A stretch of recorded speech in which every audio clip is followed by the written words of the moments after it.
Yung dairy farming masaya naman pero bilang student visa. Student visa? Kasi hindi natuloy yung direct hire ko dati. Shooting skills talaga, dribbling skills, dun talaga siya nakakabilib. So, kumusta yun ang trabaho natin niyo sa dairy farmer dito sa New Zealand? Pag malayo sa pamilya, iba talaga yung iba talaga pakiramdam. Ilang months ka pa bago nakahanap ng work visa. So, ano yan, dairy farm manager o assistant? Ngayon, sa unang Diyos, third manager na din. Third manager na! Congrats!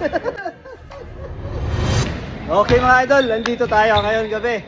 Kasama natin si ang isa sa pinakamabilis na point guard dito sa Ashburton na walang iba, ating idol na si Welmax Sario.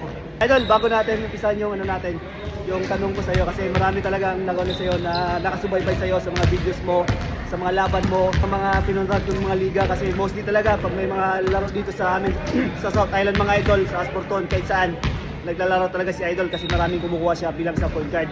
Idol, kailan ka ba dumating dito sa New Zealand? Dumating ako dito January 2024 sa New Zealand bilang student visa. Student visa? Kasi hindi natuloy yung direct hire ko dati sa dairy farm kasi nag-stick ko yung rules ng New Zealand. Nag-close yung border. Ilang months ka pa bago nakahanap ng work visa? 3 months lang. 3 months lang. Swerte kasi bihira lang sa tourist visa na makakuha ka ng work.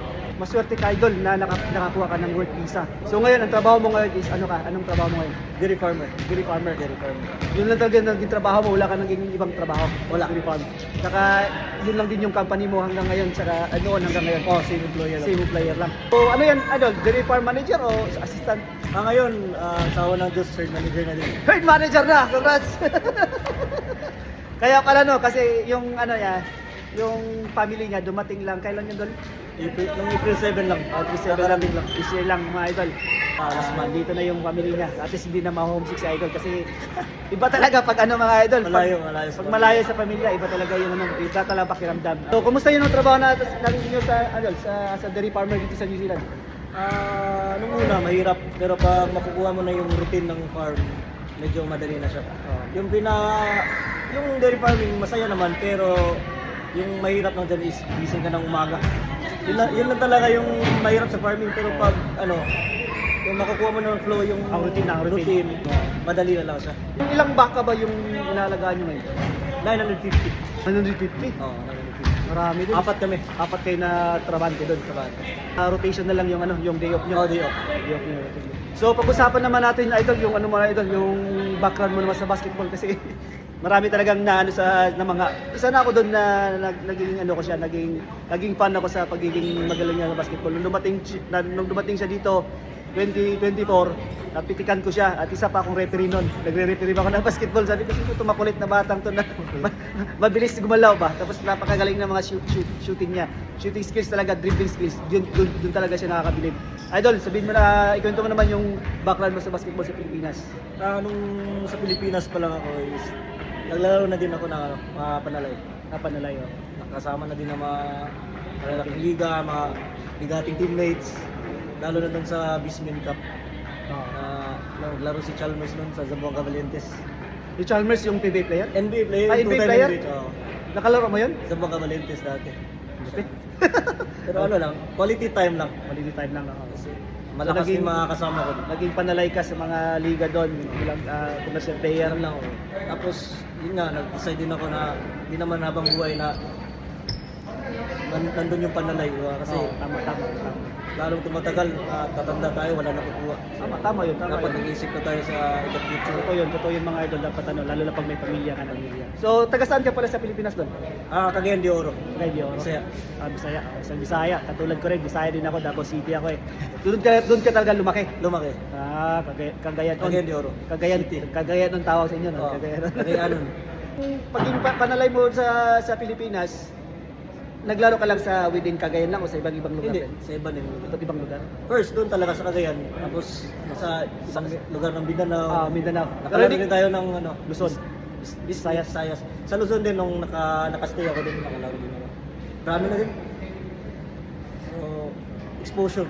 Pinansagan ko nga ito ng The Mighty Moss eh. Kasi Mighty Moss mga idol, kasing height lang kami. Pero ang niya, mabilis talaga. Katulad nung yung daga ba na sobrang bilis na yung galawan na bilis tapos yung shooting niya napakabilis talaga. Yeah, Mighty Mouse, Mighty Mouse, Wilmax Sario tawag ko dito. The plus Mighty Mouse Wilmax Sario. Idol. Semi-finals ang semi-finals ang pumasok kasi sila sa finals, semi-finals idol pero sa kasabing palad natalo sila sa game 1 na ngayon pero meron best of 3 kasi yon. Ano bang plano niyo sa game 2 sa game 3 kasi natalo kayo ngayong gabi.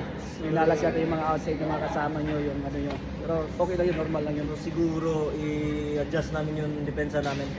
Depensa at saka ball rotation. Tama.